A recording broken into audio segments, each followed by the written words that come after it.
Students, अभी हम start कर रहे हैं शेप ऑफ एटॉमिक ऑर्बिटल्स। जो हमारे ऑर्बिटल डिफरेंट ऑर्बिटल हम पढ़ चुके हैं, सेल हम पढ़ चुके हैं, मेन सेल, सब सेल और एटॉमिक ऑर्बिटल हम पढ़ चुके हैं। उससे पहले कुछ आगे स्टार्ट करने से पहले एक बार हम एटॉमिक जो हमारा सेल है, एटॉमिक ऑर्बिटल है, हम उनके बारे में थोड़ा सा ध्यान दे लेते हैं कि एटॉमिक ऑर्बिटल क्या होता है, उसकी कैसी शेप होती है। ठीक है ना। सबसे पहले ऑर्बिटल क्या होता है वो हम पढ़ चुके हैं कि हमारा ऑर्बिटल क्या है। ऑर्बिटल क्या है, आपका एक 3 डायमेंशन स्पेस होता है। ऑर्बिटल क्या है, जिसको हम मानते हैं कि एक ऑर्बिटल हमारा क्या एक 3 डायमेंशन स्पेस है जहाँ पे इलेक्ट्रॉन पाने की प्रोबेबिलिटी क्या होती है, मैक्सिमम। इसको हम बोलते हैं ऑर्बिटल्स। ऑर्बिटल्स ऑर्बिटल क्या है, एक स्पेस है जहाँ पे इलेक्ट्रॉन पाने की प्रोबेबिलिटी 90% होती है। ठीक है ना। हम बोलते हैं ए 3 dimension space around the nucleus when the finding of electron probability is maximum. Maximum means 90%। तो अभी हम शेप के बारे में पढ़ रहे हैं। पहले तो हम ऑर्बिटल के बारे में पढ़ चुके हैं, हमारे कौन कौन से एटॉमिक सब सेल हम पढ़ चुके हैं। देखो पहले हम पढ़ रहे हैं एस सब सेल, ऐसे सब सेल्स। ठीक है। एस सब सेल के अंदर हमने पढ़ा यहाँ पे एल की वैल्यू कितनी होती है। एल की वैल्यू हमें पता कितने से स्टार्ट हो, 0 से स्टार्ट होके एल की वैल्यू कहाँ से स्टार्ट होती है, 0 से स्टार्ट होके n-1 तक जाती है। तो मतलब एल की वैल्यू यहाँ पे कितनी हो जाएगी, 0। और इसके अंदर m की वैल्यू भी कितनी हो जाएगी, 0, क्योंकि m की वैल्यू कैसे डिपेंड करती है m की वैल्यू हमारी जो होती है वो कहाँ से स्टार्ट होती है, -l से स्टार्ट होके +l तक जाती है। ठीक है।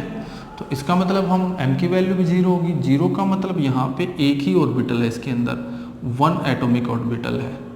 1 एटॉमिक ऑर्बिटल्स, यहाँ पे एक एटॉमिक ऑर्बिटल है, वो भी आपका क्या है, वैस।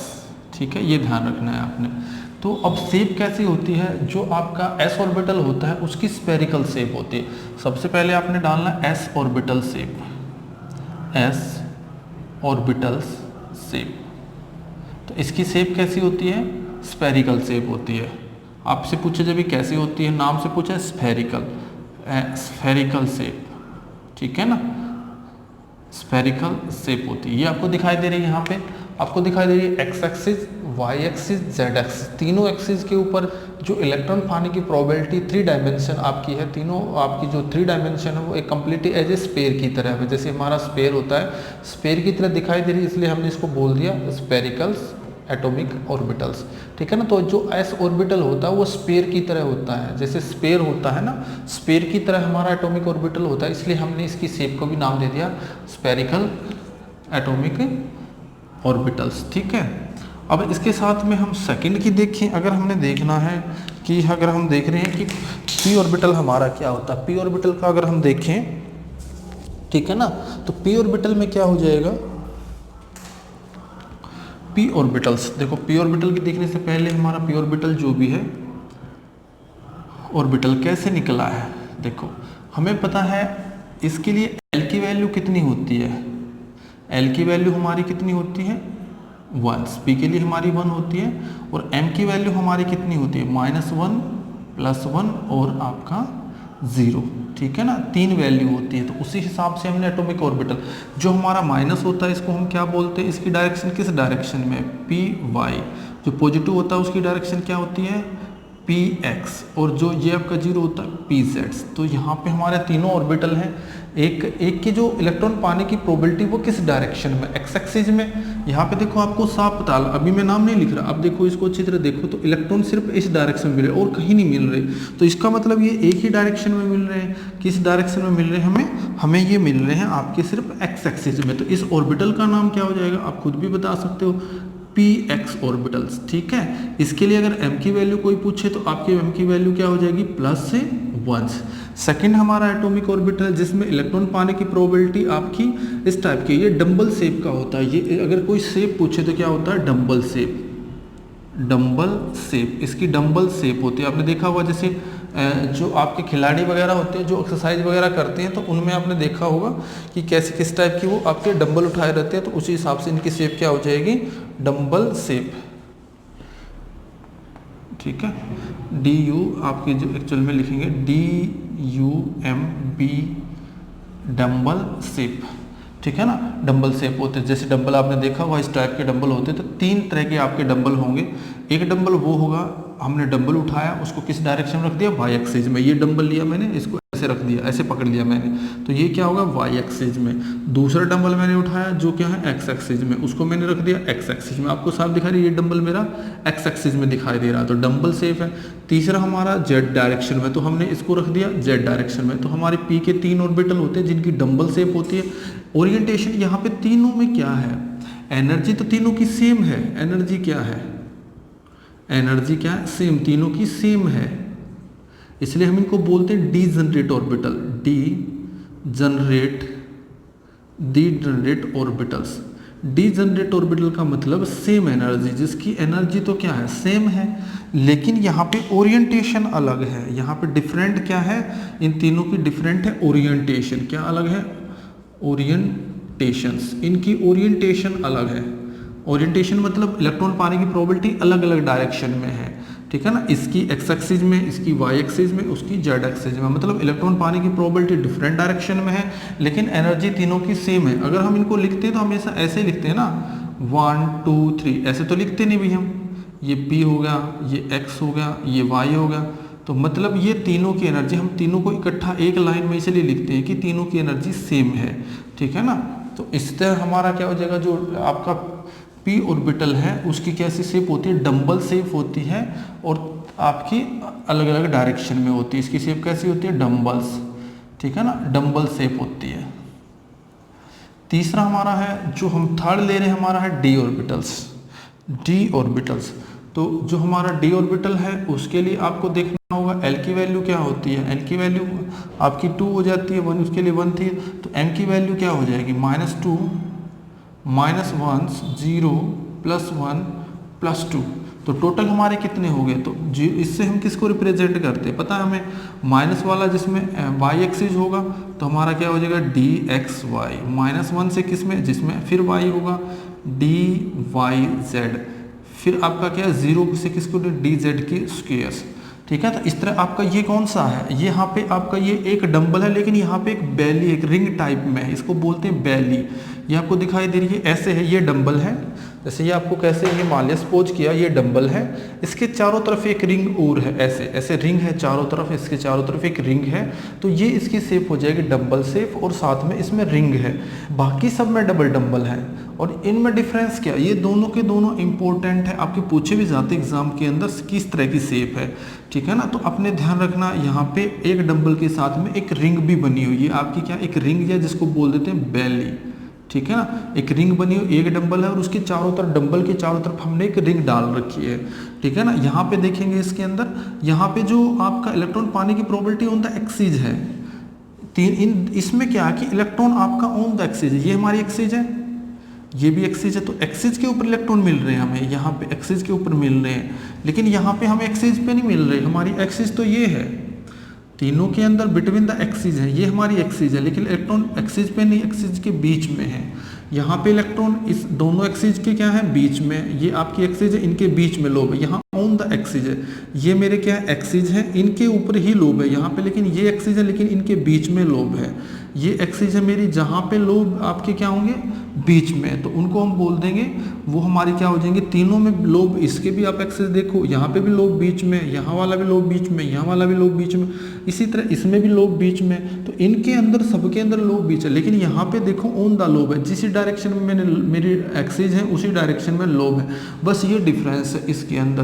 देखो वैसे तो ये आपके साथ में दिखाई दे रहा है, लेकिन ये आपका स्पेशली है, स्पेशली क्या है dz की स्क्वायर, तो ज़्यादातर एग्जाम में इसकी शेप पूछी जाती है, और इसकी ये आपका कौन सा dx की स्क्वायर है, y की स्क्वायर, ये हमारा कौन सा dz की स्क्वायर। अगर इसके लिए कोई m की वैल्यू पूछे तो m के लिए हमारी वैल्यू कितनी होती है 0, इसके लिए कोई m की वैल्यू पूछे तो d क्या होगा, इसके लिए m की वैल्यू हमसे पूछी जाए तो क्या होगा +2, ये ध्यान रखना है। तो ये भी काफ़ी इंपॉर्टेंट है। तो डी में हमारे कितने होते हैं, डी के लिए एल की वैल्यू 2 होती है, तो इस हिसाब से हमारी एम की वैल्यू क्या हो जाएगी, एम ये हमें किसको रिप्रेजेंट करता है, ये हमें सब सेल को रिप्रेजेंट करता है, ठीक है ना। और ये आपके पांचों किसको रिप्रेजेंट करते हैं, ऑर्बिटल में, ये हमारे क्या है, पांचों ऑर्बिटल है। मतलब डी एक सब सेल है जिस सब सेल के अंदर 5 एटॉमिक ऑर्बिटल है, जो मैंने पांचों की शेप बना रखी है।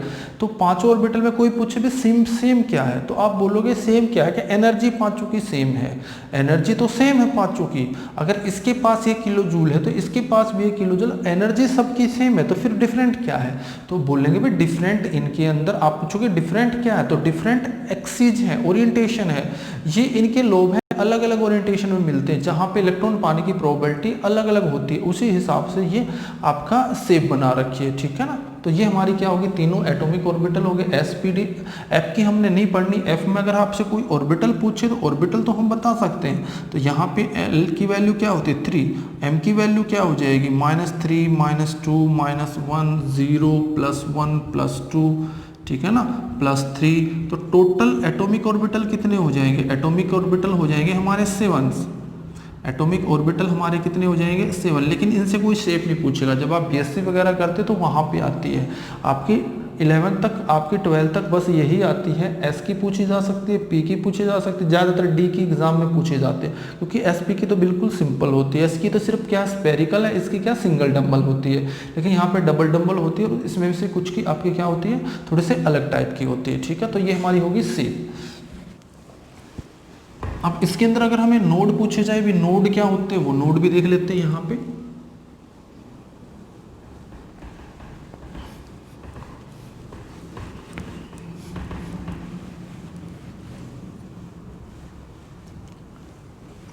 नेक्स्ट है हमारा जो भी ऑर्बिटल एंड नोड्स, ये आपका थोड़ा सा और हम पढ़ लेते हैं। ऑर्बिटल एंड नोड्स,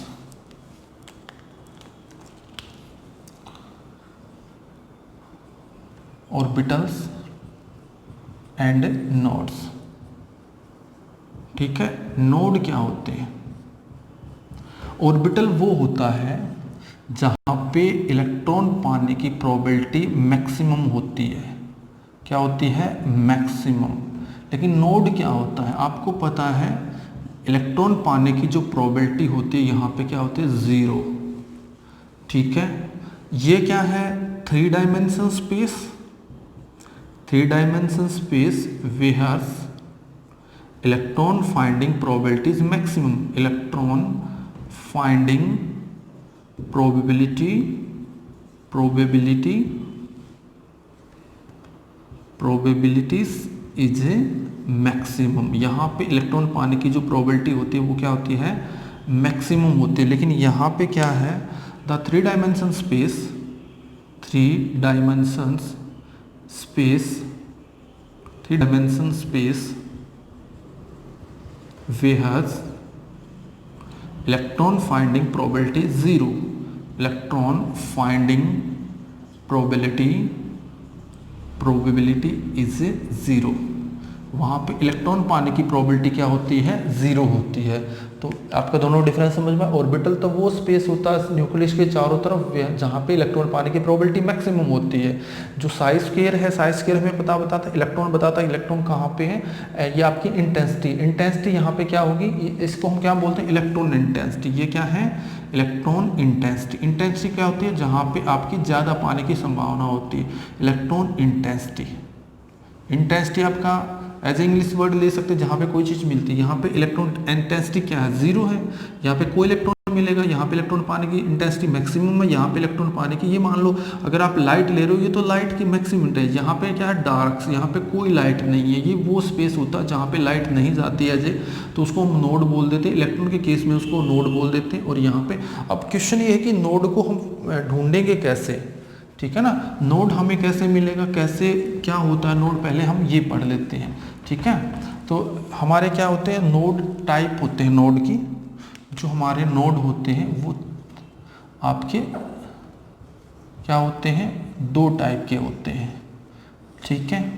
कौन कौन से होते हैं, एक हमारा क्या होता है, स्पेरिकल नोड्स, ठीक है। दूसरा हमारा क्या होता है, प्लेनर नोड्स, ठीक है। या हम इसको बोल देते हैं एंगुलर नोड। ये हमारा क्या हो जाएगा, एंगुलर नोड्स, ठीक है। हमारे दो टाइप के नोड होते हैं, एक हमारा होता है स्पेरिकल नोड, दूसरा हमारा होता है एंगुलर नोड्स, ठीक है। तो स्पेरिकल नोड और एंगुलर नोड में क्या डिफरेंस है, इसको हम रेडियल भी बोलते थे, कई बार इसको क्या बोलते थे, स्पेरिकल नोड या रेडियस की तरह है तो इसको बोल देंगे रेडियल नोड्स, ठीक है। इनको कैसे कैलकुलेट करते हैं, ठीक है, इसको हम क्या बोल देंगे, रेडियल नोड, ध्यान रख लेना है। तो इसको हम कैसे कैलकुलेट करने, इसको नोड निकालने का जो फार्मूला होता है वो आपका क्या होगा, स्पेरिकल नोड के लिए, इनके लिए अलग है उसके लिए। तो यहाँ पे हम निकाल लेंगे, हमारा क्या होता है n माइनस में l माइनस में 1, ठीक है। यहाँ पे नोड निकालने का फार्मूला क्या होता है, इक्वल टू द l, ठीक है। तो नोड कितने, टोटल नोड पूछा ले कोई आपसे, बोले टोटल नोड कितने होंगे, तो टोटल नोड होंगे, दोनों को जोड़ देंगे फर्स्ट एंड सेकंड को, तो हमारा क्या हो जाएगा n माइनस में l माइनस में 1 प्लस में l, तो l से l कट जाएगा तो कितना होगा n माइनस में 1। तो टोटल नोड अगर आपसे पूछे जाए तो टोटल नोड क्या हो जाएंगे n माइनस में 1। लेकिन आपसे कोई स्पेरिकल या रेडियल नोड पूछे तो आपका क्या होगा n माइनस में l माइनस में 1। अगर आपसे कोई प्लेनर नोड पूछे तो उसका फार्मूला क्या हो जाएगा, इक्वल टू द एल्स, ठीक है। अब देखो कुछ रिप्रेजेंटेशन भी देख लेते हैं कि हम जो रिप्रेजेंटेशन होती है उसके अंदर हम नोड को कैसे कैलकुलेट करते हैं, ठीक है। अब जैसे मान लिया आपसे पूछे भी 2s का स्पेरिकल नोड बनाओ, 2s आपका स्पेरिकल नोड बनाओ, इसके स्पेरिकल नोड क्या हो जाएंगे, 3s का बनाओ, ठीक है ना, 1s का बनाओ, तो कुछ कर लेते हैं इनमें क्या क्या होगा, ठीक है ना। तो जैसे आपसे पूछा जाए 1s का क्या होगा, तो आपने ये स्पेरिकल नोड है क्योंकि स्पेयर टाइप में है, एंगुलर नोड इसमें होंगे नहीं, इसके अंदर या तो स्पेरिकल या जिसको हम रेडियल बोलते हैं। तो क्या फार्मूला होगा स्पेरिकल नोड निकालने का, स्फेरिकल नोड निकालने का फार्मूला क्या हो जाएगा, n माइनस में l माइनस में 1। मान लिया इससे पूछे भी s, तो s यहाँ पे क्या है, n की वैल्यू ये क्या है, यहाँ पे हम इसको किससे डिनोट करते हैं, n से, और ये किसको डिनोट करता है, l को, ठीक है ना। तो आपका यहाँ पे क्या हो जाएगा, n की वैल्यू 1 है, l की वैल्यू क्या हो जाएगी 1, l की वैल्यू क्या हो जाएगी 0 और माइनस में 1, तो क्या हो जाएगा 0। इसका मतलब यहाँ पे कोई भी नोड नहीं है, यहाँ पे नोड नहीं है, नोड की वैल्यू यहाँ पे क्या 0, ठीक है।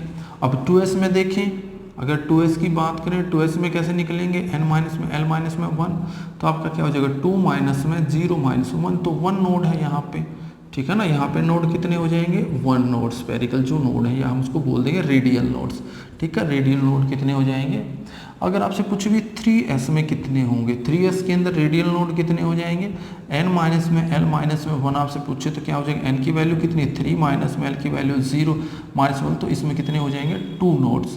आपको ध्यान रखना 2 नोड्स। देखो कैसे रिप्रेजेंट कर सकते हैं अब इनमें, देखो जैसे आपको इसका देखना है, ये मान लिया सपोज कर लिया हमारा ये आपका न्यूक्लियस है, ये हमने मान लिया ये न्यूक्लियस है। अगर हमने इसको दिखाना है 1s के लिए बनाना है, मान लिया सपोज कर लिया आपने 1s, तो आपने दिखाना कि इलेक्ट्रॉन इसके बिल्कुल साथ में ही है, ये आपका क्या है, ये कौन सा हो जाएगा आपका 1s की, ये आपका 1s हो जाएगा, ठीक है, क्या हो जाएगा 1s। अब आपसे कुछ भी 2s का बनाओ, तो 2s में क्या हो जाएगा, सपोज कर लिया हमारा ये आपका क्या है एज ए न्यूक्लियस है, ये हमारा क्या हो जाएगा न्यूक्लियस, ठीक है ना। तो इसमें ये हो जाएगा हमारा न्यूक्लियस, और इसके अंदर अगर हमने नोड निकालने हैं तो क्या हो जाएगा, एक तो आपको पता है इसके अंदर कितने नोड आए हैं, एक तो हमारा यहाँ पे है जहाँ पे इलेक्ट्रॉन पाने की प्रोबेबिलिटी मैक्सिमम है, ये हमारा क्या हो जाएगा 1s, ठीक है ना। अब सेकंड निकालना, तो सेकंड के अंदर एक नोड आ जाएगा जब हमारा सेकंड जाता है, ठीक है ना, तो ये हमारा क्या हो जाएगा सेकंड।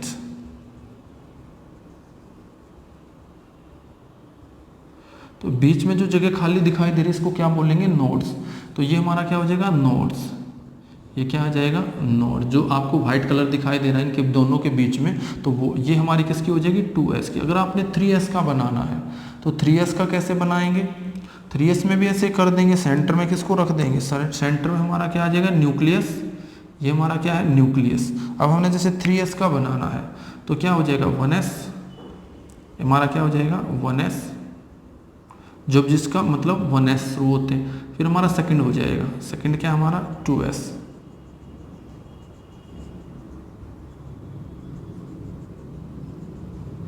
3s अगर हमने बनाना है तो फिर आपका क्या आ जाएगा, बीच में फिर नोड आ जाएगा। आपको पता है इसके अंदर 2 नोड होते हैं, ठीक है ना, तो हमारे क्या हो जाएंगे, 3 आपके नोड आ जाएंगे, ऐसे बन जाएगा ये, ठीक है ना। तो आपका यहाँ पे ये देखेंगे, आपका ये एंगुलर नोड है, ये आपका कौन सा नोड है, एक नोड तो ये हो गया और एक नोड आपका ये क्या कि स्पेरिकल नोड हो गए जाएंगे, ये हमारे स्पेरिकल, या इसको हम बोल देते हैं रेडियल नोड, स्पेरिकल नोड्स, ठीक है। तो ये हमारे हो जाएंगे स्पेरिकल नोड्स। तो एस के केस में अगर हमने एस का बनाना है तो इस टाइप की बनेगी, 2s का बनाना है तो एक बीच में नोड आ जाएगा, 2 आपके क्या जहाँ पे इलेक्ट्रॉन पाने की प्रोबेबिलिटी, बीच में जो खाली आपको वाइट दिखाई दे रहा है वो आपका एक नोड हो जाएगा। यहाँ पे अगर हम देखें इन दोनों के बीच में ये आपका क्या है, एक 2 नोड आए। देखो 3s के अंदर हमारे कितने नोड ऑब्जर्व हुए हैं, 3s के अंदर हमारे 2 नोड ऑब्जर्व हुए हैं। तो आपका ये फर्स्ट नोड है और ये आपका क्या सेकंड नोड्स, तो 2 नोड हमारे ऑब्जर्व होंगे। तो इसी तरह अगर हमने किसी और भी एटॉमिक ऑर्बिटल का बनाना पड़े, जैसे मान लिया 3s में देखना है,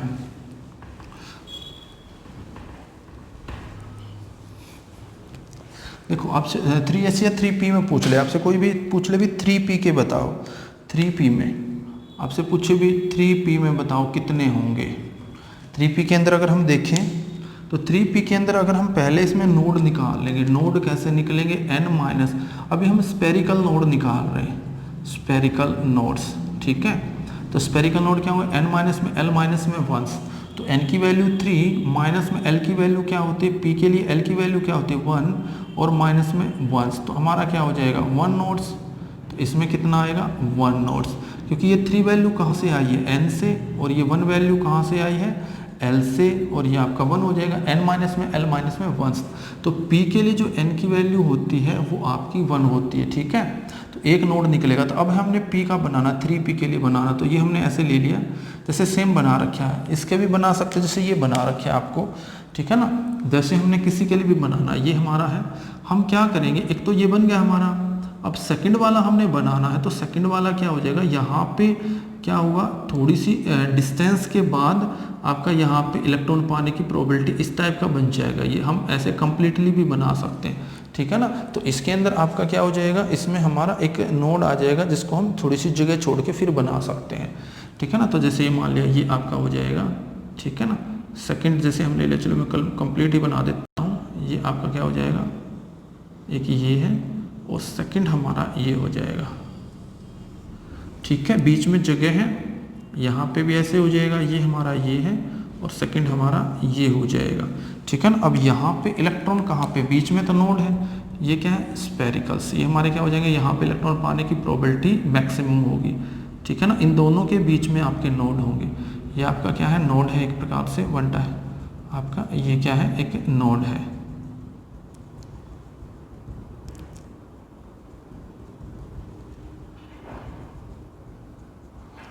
ठीक है। ये हमारा क्या हो जाएगा, नोड हो जाएगा, ठीक है। इस तरह हम इलेक्ट्रॉन को फाइंड कर सकते हैं। तो ये हमारा इसमें एक ही नोड है, 1 नोड्स, ठीक है, 1 नोड्स। अगर हमने ये बनाना, ये हमारे लिए किसके बना, 3p के लिए, 3p के लिए। अगर हमने इसको 4p बनाना, मान लिया सपोज कर लिया, उसे कुछ भी 4p का बनाना है, तो 4p हम कैसे बना सकते हैं, 4p के अंदर पहले नोड देख लेंगे। अगर हमने 4p ले रखा है, 4p हमने ले रखा है n माइनस में l माइनस में 1, तो 4 माइनस में 1 माइनस 1, तो इसमें 2 नोड हो जाएंगे, इसमें कितने हो जाएंगे 2 नोड्स। तो इसमें हमें एक ही दिखाई दे रहा। अब तीसरा हमने बनाना तो इसी में से बना देंगे, ठीक है ना। ये आपका थर्ड वाला हो जाएगा, हमारा क्या हो जाएगा थर्ड्स,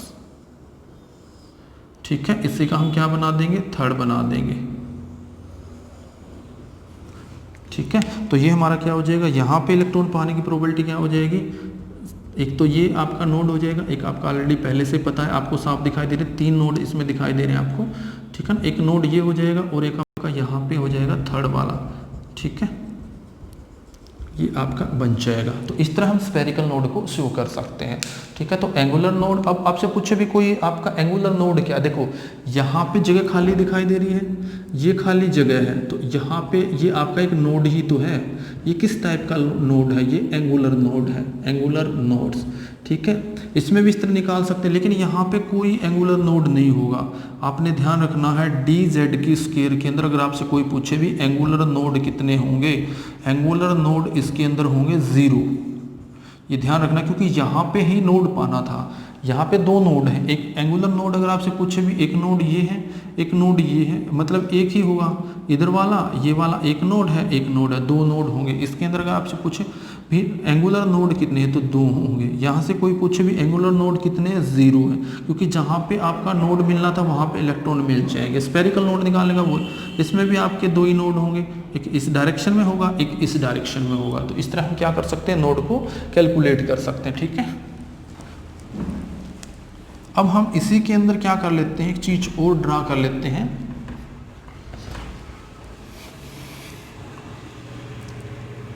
अगर हमें एक ग्राफ ड्रा करना है, ठीक है ना, एक ग्राफ ड्रा करना है, जैसे मान लिया मैंने, तो हम ग्राफ ले रहे हैं, ठीक है ना। अगर हमने एक ग्राफ ड्रा करना है रेडियस के बीच में और एक हमने साई के बीच में, तो आपका इस तरह का ग्राफ आएगा। लेकिन हमें पता है इसकी कोई इंपॉर्टेंस नहीं है। जो हमारा ये आपका 1s के लिए अगर ड्राई करेंगे तो आपका इस तरह का एक ग्राफ आएगा, ठीक है। लेकिन आपको पता है psi has no physical significance, no physical significance, इसका कोई फिजिकल सिग्निफिकेंस नहीं होता है, ठीक है ना इसका। लेकिन अगर हम साई स्क्वायर का बीच में ड्रा करें, यहाँ पे ड्रा करें साई स्क्वायर के बीच में और किसके बीच में, रेडियस के बीच में, तो आपका इसमें भी इस तरह का ग्राफ आएगा। अगर हमने ये हमने किसके लिए बनाना, 1s के लिए। अगर आपने 2s के लिए बनाना पड़े, आपसे पूछे भी कोई 2s का बना के दिखाओ, साई स्क्वायर्स, और आपका क्या हो जाएगा 2s के लिए। या आप बना रहे 2s में कितने नोड होंगे आपके, एक नोड होता है, ठीक है।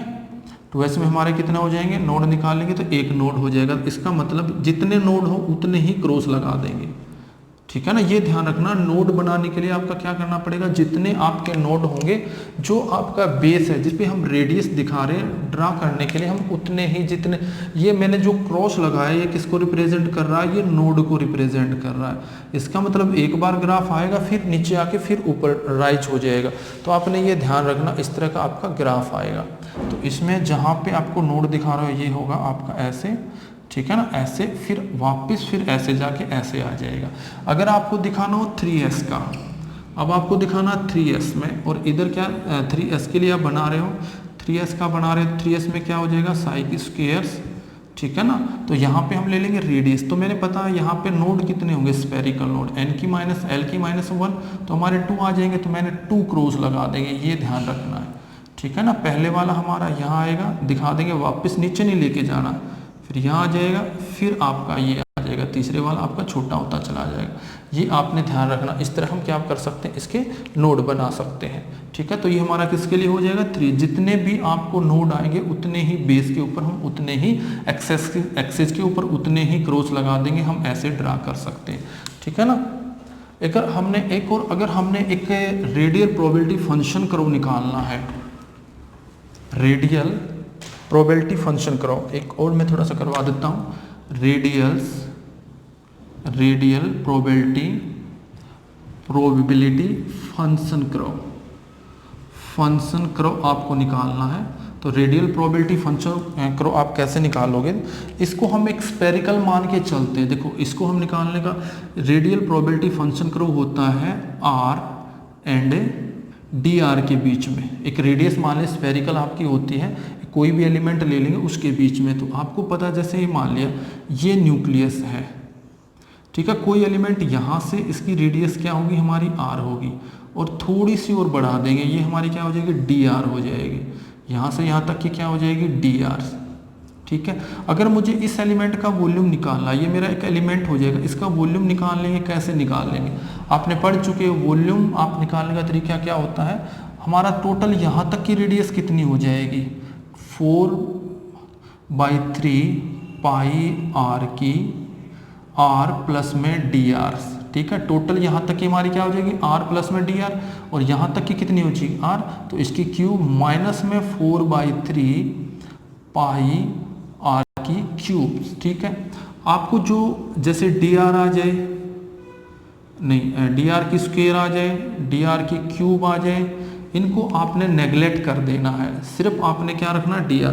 तो आप इसको सोल्व करोगे, तो सोल्व करने के बाद लगभग नेगलेक्ट कर देना, क्योंकि स्मॉल वैल्यू होंगे तो इनको हम नेगलेक्ट कर देंगे। तो हमारा आएगा 4 पाई r की स्क्वायर dr, ये आपका इतना आ जाएगा हमारा 4r की स्क्वायर dr। तो ये इसका वॉल्यूम आ जाएगा। वॉल्यूम कितना आ जाएगा 4 पाई आर की स्क्वायर डी आर। ठीक है, अब हम इसी तरह ये मान के चलते हैं एटॉमिक हमारा क्या है, एटॉमिक जो ऑर्बिटल वो स्फेरिकल है।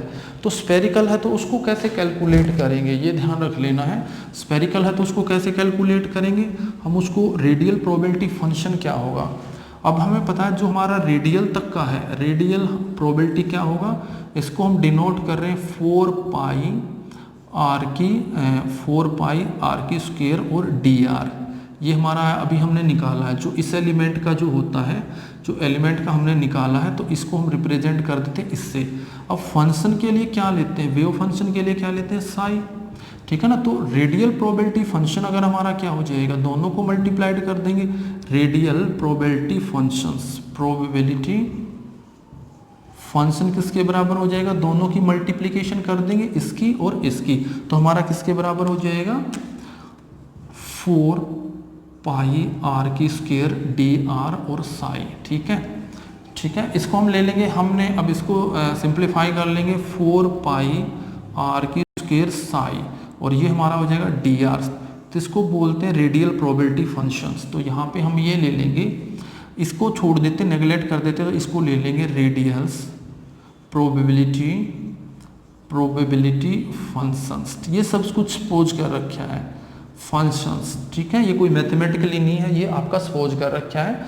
ठीक है ना, अब हमने किसी का भी ग्राफ बनाना है।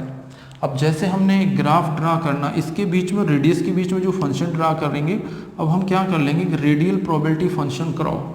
अगर हम क्या करेंगे 4 पाई आर की स्क्वायर और साई, इसके बीच में और रेडियस के बीच में अगर ग्राफ ड्रा करेंगे, अब आप किसके लिए ड्रा कर रहे हो 1s के लिए, तो आपको पता है 1s के लिए नोड कितने होते हैं, यहाँ पे कोई नोड नहीं होता है, नोड यहाँ पे 0 होता है। तो इसका मतलब हमें यहाँ पे क्रॉस लगाने की ज़रूरत नहीं है। यहाँ पे आपको देखोगे इसके अंदर जो ग्राफ आएगा वो इस तरह का आएगा, यहाँ पे उसमें देखो दोनों के ग्राफ में डिफरेंस है। यहाँ पे जो हमारा आएगा इस तरह का आपका ग्राफ आएगा। ये जो आपका यहाँ तक की जो रेडियस आप देखोगे यहाँ पे क्यों नहीं है, यहाँ से क्यों नहीं शुरू हुआ, क्योंकि यहाँ पे न्यूक्लियस है। इतने पोर्शन तक जो न्यूक्लियस दिखा रखा है ये क्या है न्यूक्लियस। ठीक है, और यहाँ वाली जो आपकी है इसको बोलते हैं ए नोट, जो बोहर रेडियस बोलते हैं, इसको क्या बोलते हैं बोहर रेडियस। तो बोहर रेडियस आपकी कितनी हो जाएगी, जो फर्स्ट बोहर रेडियस है वो आपकी इसकी वैल्यू आ जाएगी A2 52.9 पिकोमीटर्स। ठीक है, ये हम वैल्यू निकाल देते हैं, जिसकी वैल्यू हमारी क्या आती है, जिसको हम बोलते हैं बोहर रेडियस। से पूछा जा सकता है कि बोहर रेडियस में कहाँ तक होती है। ठीक है ना, तो ये आपने बताना। अगर हमने किसी 2s का बनाना पड़े तो यहाँ पे जैसे मान लिया 2s का बनाना है, सपोज कर लेते हैं हमने इसी की तरह हमने 2s का भी बनाना पड़ सकता है। अगर हम 2s का बनाएंगे तो फिर क्या आएगा, हमने ग्राफ ड्रा कर देंगे 2s का, ये हमारा क्या है 2s 4 पाई की स्क्वायर 4 पाई आर की स्क्वायर साई। ठीक है, इधर हम ले लेंगे। तो यहाँ पे जो कर्व आएगा आपको पता है 2s के अंदर हमारे नोड कितने होंगे, नोड हमारा 1 होगा, तो इसके ऊपर हम एक क्रॉस लगा देंगे। तो ये कैसा आएगा इस तरह का। ठीक है ना, इस तरह का आपका आ जाएगा।